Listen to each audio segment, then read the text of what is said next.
Mr. Scott. Guys, welcome back to RBR. I'm Raz, your host, and today it's finally time for the full drive of the brand new RS5 Competition Coupe.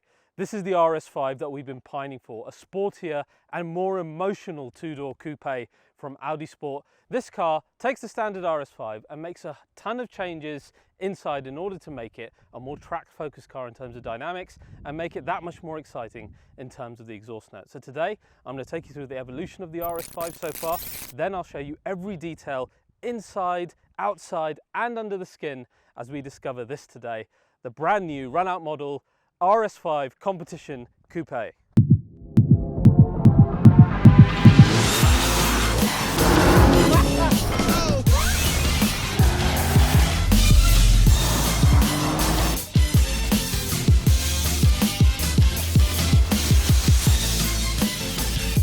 So guys, today's episode of RBR is sponsored by my favourite wallet company, The Ridge. Why are they my favourites? Because like you guys, I love carbon fibre and they make simply the best carbon fibre wallets that I've ever seen. Look at that, matches exactly your car. You can get the forged one as well. Now with slim wallets, I'm usually used to this type of one. Yes, I'm a bit of a tart with the brand, but these can only hold 5, 6 cards maybe, whereas in the Ridge, you can get up to 12 cards plus cash within the cash strap here. I also love that when I put it in my pocket, it doesn't bulge at all, it's super slim. And it's got RFID blocking technology, so no one can take money out of any of my cards. Now, of course, I've got a discount for you guys. All you need to do is go to theridge.com/RBR, use the code RBR. You'll get 10% off one of these awesome carbon wallets. Help support the channel as well, and you'll have something super stylish and something that matches lovely motorsport cars. So go to ridge.com/RBR. So guys, you find us here just outside of Ascari racetrack in Spain, a place that we will also take the RS5 today, as well as on the road. I've also managed to find where Audi produced their 4 rings. They're a lot bigger than I thought they'd be. That's not what she said.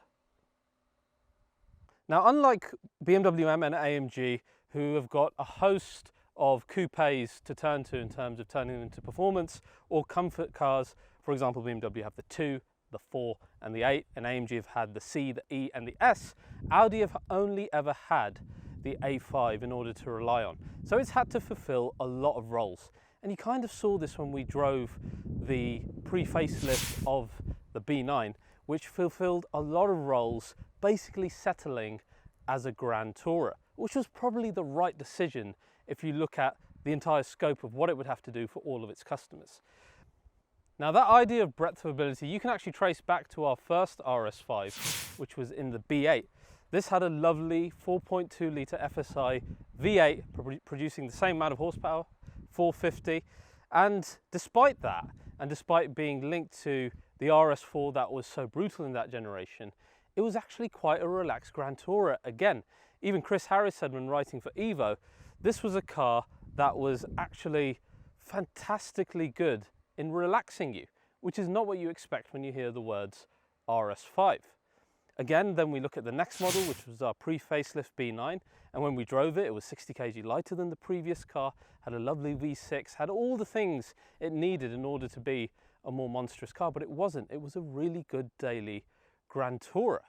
The V6 twin-turbo hot V setup engine in that car was a lot more refined in its delivery versus its rivals. It was paired to a quattro system that was unique compared to the rivals as well, paired to really compliant suspension, and then probably the best-in-class interior. And the delivery, all in all, of the whole package was, again, better for a daily car rather than out-and-out brute force. Indeed, when it comes to emotions and sound, it never really had that connection with the driver, and we found it dynamically, again, to be a little bit lacking. But given the fact that it was going for breadth of ability, it all kind of made sense. The competition seeks to fix all of that and give you a much more sporty car, and it really is a lot more sporty, particularly with the suspension. What have Audi done to make this a competition? Let's dive in and have a look. Now let us start with the one place where nothing's changed, and that's actually our engine, which is still the same 2.9 litre V6 twin turbo with a hot V setup, so nice and responsive. Power wise, 450 brake horsepower, 600 Newton meters, but an improved 0 to 60 by 0.2 of 3.8 seconds. How have they done this? The car is still paired to the same 8-speed Tiptronic, but they've made the shift patterns that much more aggressive, and along with the other changes they've made, have been able to make that launch even quicker at 3.8. So we will see what that's like later. Before I move on, and just a note on the engine cover, it is gorgeous. Look at this. The red details on the side. Obviously you've got 6 part, bits there, and denoting that it's a V6. The lovely carbon fiber cover as well, RS logo there. That is a good looking engine bay. You don't get a lot of those these days. Manufacturers getting quite lazy with these things. I like that. Then we come to the next bit, which is the Quattro Sport differential, which has been made more aggressive for the competition. So again, that's unique. Then we come to the biggest thing that they've changed, which is the RS Sport suspension. Around the world, this comes in 2 forms, either the Sport suspension or the Sport suspension Pro. In the UK, we're getting the Pro as standard on the RS4. We don't know if we're getting this RS5 yet. What are you able to do with this? Well, first of all, it's 10 millimeters lower compared to the standard car as its basis, but it's totally manually adjustable. So you can have it 10 millimeters even lower, so you can adjust the ride height, which makes the car look fantastic, and that's the setup that we have in our car today. You can also adjust the rebound, and you can adjust the compression as well. So it's fully manually adjustable. Of course, you still have the adaptive dampers within this, which are controllable with your drive select inside the car. But then you can adjust it further 10 millimeters lower, like we have in our car here today, to take it to its most track focused level. So you can adjust ride height, you can adjust the damping, and you can adjust the rebound all manually in this car. Furthermore, in terms of suspension, they've changed your anti-roll bars in the front to make it a little bit more stiffer, and in the rear to make it a lot more stiffer in the rear, which is obviously going to help us in terms of steering and dynamics. The steering, the active steering, has been modified once again, so fixed ratio of 13:1. So again, we found that the steering in the standard car was a little bit roly-poly, a bit numb in terms of the feedback you were getting. Hopefully the competition better in this regard. Excited to see that. You get these lovely 20-inch competition wheels that are unique to the competition, either finished in this silver or in black, and they're actually lighter than your other 20-inch options as well. These can be optioned with the Pirelli P0 Corsa tyres as an additional extra if you really want to track this thing. Then we come to the other part, which is the emotion. So they've upgraded the exhaust system hardware a little bit, including the flaps, in order to make it a little bit more aggressive. And they've taken out 8 kg worth of sound insulation between us and the engine, which means we should hear a lot more of that lovely V6 rumble that was so muted in the standard car. So loads of things changed in this car. Little things, but I think things that will make all the right changes where it was needed in the RS5. I hope that's the case. We're going to drive it in a minute and find out if that's true. So guys, design-wise on the competition, not any major design changes, just subtle tweaks to make the car that much more exciting. For example, the biggest one has to be these gorgeous competition wheels, which are lighter than your other 20-inch wheels in this unique style, either this or the black as I showed you. Behind that, of course, we've got the carbon ceramic brakes, which look great. This car has the carbon fiber exterior package, as you can see, which is the gloss carbon fiber one as opposed to the matte one. That's also available on the competition only, which is a nice feature. You see carbon everywhere on this car. I love these wheels, they look fantastic. We have got the P0 Corsas on this, because this is the full track spec car. You can see, design-wise, just how low it sits. This is that 20mm drop. Really gives it almost like a photoshopped stance. Look at that wheel at the front. You can really see it there. The new exhaust system, which sounds more different than it looks different. Carbon fiber at the bottom as well, carbon fiber boot lid. Yeah, really liking the look. And of course, carbon fiber roof option. So all in all, for me, that's my favorite view of it. It looks great. It looks like a proper sports coupe. Now the Sportback, I thought we should have a quick look around this, just so you can see the difference between the two body styles. It looks quite lovely in the metallic black, actually, because the paint shade itself has got a gorgeous, gorgeous sparkle to it. Don't know if you guys can see that, check that out. It looks fabulous, because it's not a simple black, there's a lot of metallic in there. So it's very crystal-like. So with the Sportback, 4 doors, a bit more coupe-like. So you get that extra bit of practicality versus the normal RS5, which is quite nice actually. It's a nice touch. And then you've got a hatchback boot, which isn't obvious at first. You think it's a normal saloon boot, but it's not. So you can actually get a lot more luggage in here than you could in an RS5. Not obviously as much as the Avant, but still a lot more useful practically speaking, which is great. And then you'll also see on this one, so you've got the carbon fiber option, which is unique to the Competition as well on the outside, which actually looks rather wonderful pretty much everywhere that it's used. And that includes on the inside. So guys, inside the RS5 Competition, small but subtle hints to show you that this is a more sporty variant of the RS5. First of all, the seats that get that lovely honeycomb pattern that you're used to in RS5, but with black stitching and Dynamica microfiber in the middle, which is a lovely Alcantara type material that we've seen in a lot of other manufacturers as well. That looks great. You get the gloss black side trims on the side of these sport seats. Then you have the flat bottomed RS steering wheel as standard as well. And I love this steering wheel. It's one of my favorite steering wheels in the performance segment. Nice and slim. You get the RS mode button here, so you can shift from RS1 to RS2, which is all configurable just like your normal RS5 in here. So you can see we can go into RS1 here, and then you can change your drive system, steering, engine sound, and the Quattro system. And it's the same in RS2, where everything is configurable to your liking. In here you also got the RS monitor screen, which gives you your engine oil and other information relating to the car, so that's all great as well. In terms of other unique bits, we've got either gloss carbon fiber trim or also a matte carbon fiber trim available, like you have available on the outside of the car, which is unique to the Competition. You also get this red stitching that goes along the center console, and your seat belts also have a nice red stitch on the edges as well. In terms of the dials you have in front of you, these are no different to the normal RS5, all configurable here.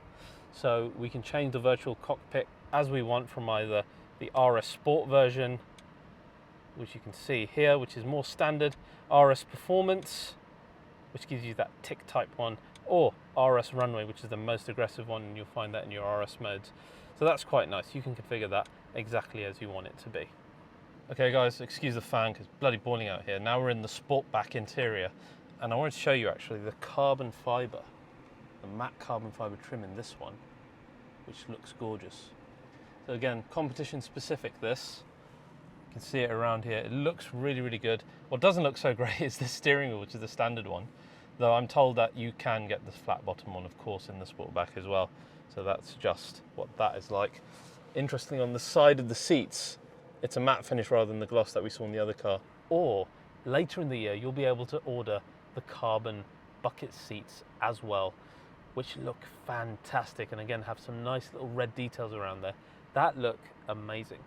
And obviously you have more space in the rear if you really want an RS5, and then the hatchback, as we said, in the back.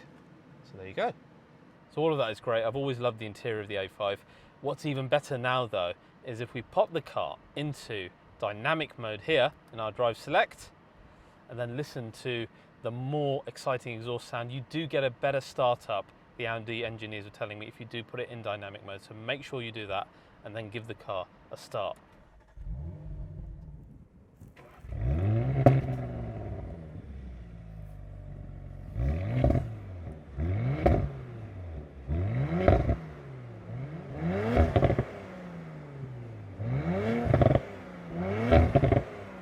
How brilliant does that sound? This is the new exhaust system, less sound insulation, modified hardware in the exhaust, modified flaps. I love how you can see the exhaust flaps open and close. Reminds me of the GT2 RS.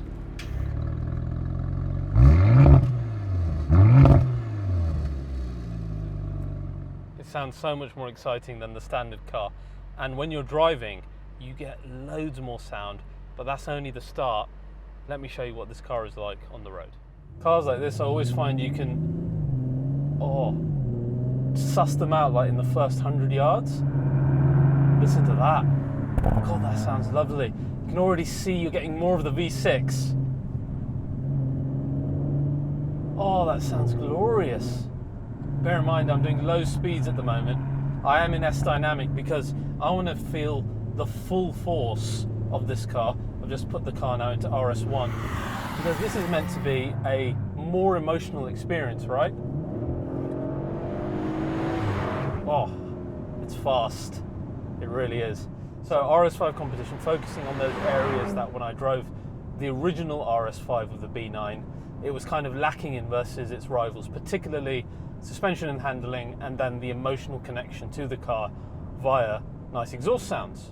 Indeed, there was other bits as well in terms of the gearbox response not being as snappy as we like it to be, and those are the areas that Audi have really doubled down on this car. Now, in terms of speed, let's try launch control here. It's meant to be 3.8 seconds. Let's see how it does.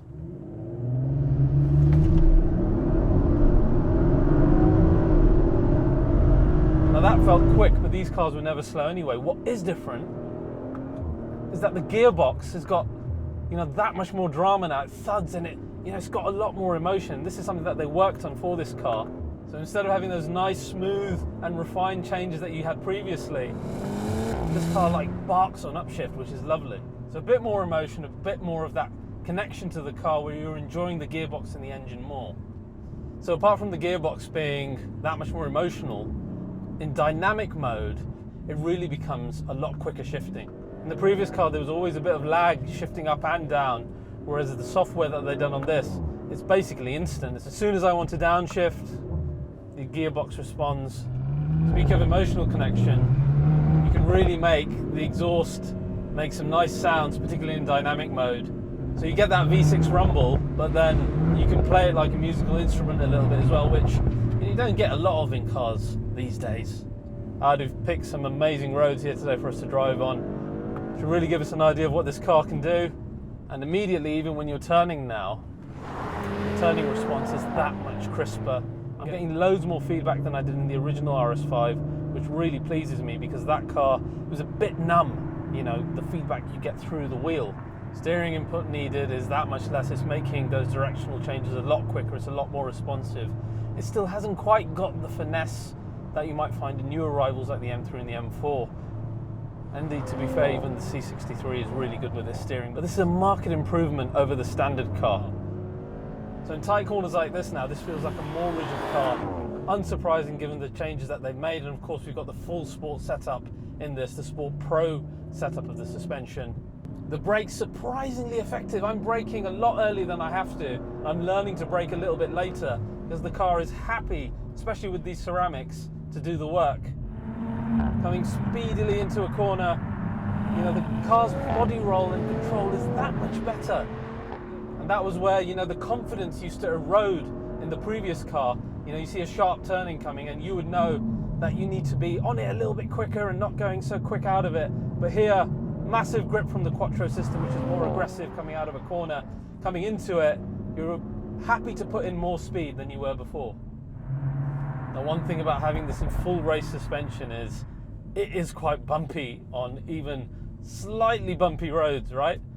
You are very much aware that when you've got the damper settings and everything dialed to the sportiest setting, that you are in a more track-focused car. But I think that's one of the things I like most about this, where the previous one, everyone kept saying Grand Tourer, Grand Tourer, Grand Tourer. This doesn't feel like that. This feels more like M4 or C63. And I would know because I've had loads of C63s and driven the M4 loads and owned one as well. This is more of that ilk, it's more sporty. I think that's exactly the type of customer they were aiming for. I love that. I love the fact you hear more of the V6. Is this the type of car that you would put on track? Audi seems convinced enough that they've hired the circuit at Ascari to do it, so let's find out.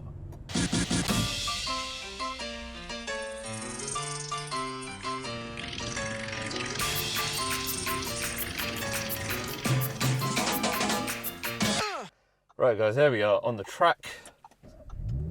Let's get the car on, switch into RS mode.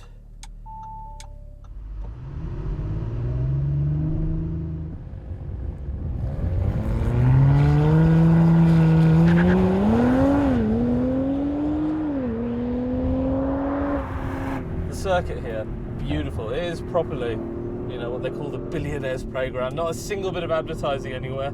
It's like it's a circuit outside someone's house, and because of that, You know, it's a real pure experience of just racing around the track, nothing else. No advertising, no malarkey. So immediately, like I found on the road, steering, the body control is so much better than, you know, the Grand Tourer version of the RS5. That's what I'm going to call that one.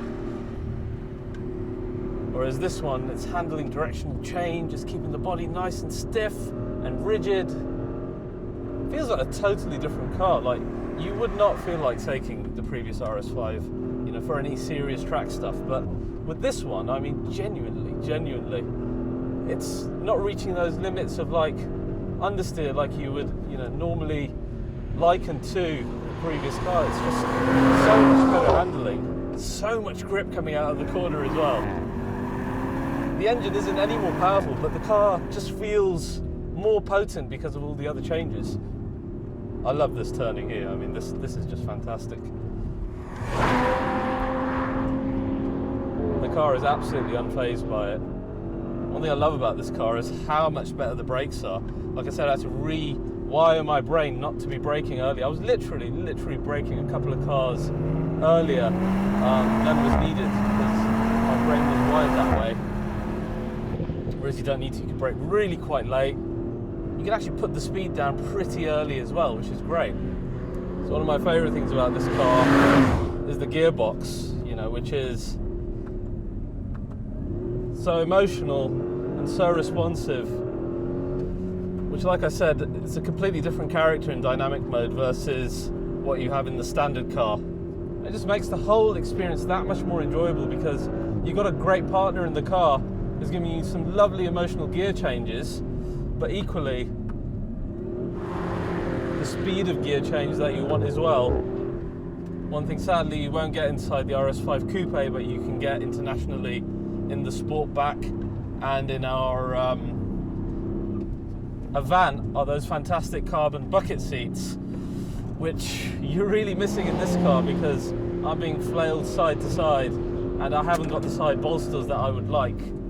Must admit, I said to the Audi Sport guys, look, I'm not really going to do that many laps. I don't think it's that appropriate for the RS5. Tell you what, I'm having a lot of fun in this car on this circuit.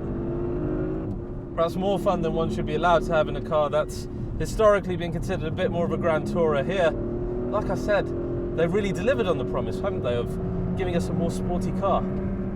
It's a fun car, it's more dynamic. To me, it feels like the car that the RS5 always should have been for someone who prefers sportier setups like I do. It feels mad fast sometimes. I'd liken the B9 RS4 facelift to that feeling you get from the Giulia Quadrifoglio. This is just like that in the RS5. In fact, if anything, due to the more nimble feeling of the chassis of this car and the suspension, it adds to that feeling of speed. You just got that much more confidence in this car now, and you're having that much more fun because it's got the ability to deal with its weight that much better thanks to the sport suspension. Then you've got, you know, a half decent exhaust as well. Emotions, better handling, you know, this is all the stuff that they were aiming to get right with this car, and for my money they really have. I think this is a car that you would enjoy twice as much as the standard fan. I'm sure that was the intention in terms of enjoying it more for sportiness. Would you enjoy it more for Grand Touring? Of course not. This is, you know, a more race focused car, so it's not as forgiving as the standard car is. But then that's not why you buy a competition variant, is it? If you want a pure combustion RS5, now's the time to get it. Next generation undoubtedly will be the V6 with a hybrid if it comes. We don't even know if it will. So if you want a pure combustion V6, this is the one to get. For Audi RS fans, this stacks up to the competition that much more now, hence perhaps why it's called the competition. But no, I love it. It's great. It's exactly what the RS5 should have been. The only question if you're considering one now is, do you go RS5 Coupe or Sportback? For my money's worth, if you want RS5, go for Coupe. If you want 4 doors, go for the RS4. So guys, I really hope you enjoyed this episode of RBR, the first drive of the RS5 competition. If you have, as always, please do like and subscribe, and I'll see you guys next time.